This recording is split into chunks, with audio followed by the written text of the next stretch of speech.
বিভিন্ন থানায় বিভিন্নভাবে সাবেক অবৈধ আইনমন্ত্রী আনিসুল হক এবং সাবেক অবৈধ এমপি সাইদুল হক সুমন এবং সাবেক অবৈধ মন্ত্রী শিল্প উপদেষ্টা সালমান এফ রহমান, সাবেক অবৈধ মন্ত্রী জুনায়েদ আহমেদ পলক এবং সাবেক অবৈধ মন্ত্রী কামাল আহমেদ মজুমদার এবং সাবেক জাহাঙ্গীর আলম স্বরাষ্ট্র সচিব, তা এই কয়জনকে আজকে এই বিভিন্ন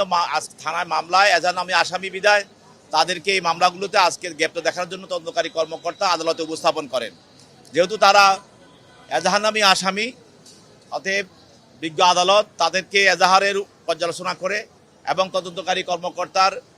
তাদের শোন অ্যারেস্টের দরখাস্তর বিষয়টা পর্যালোচনা করে তাদেরকে এই মামলাগুলোতে গ্রেপ্তার দেখানোর আদেশ দেন এবং পরবর্তীতে তাদেরকে CW মূলে জেল হাজতে প্রেরণ করেন।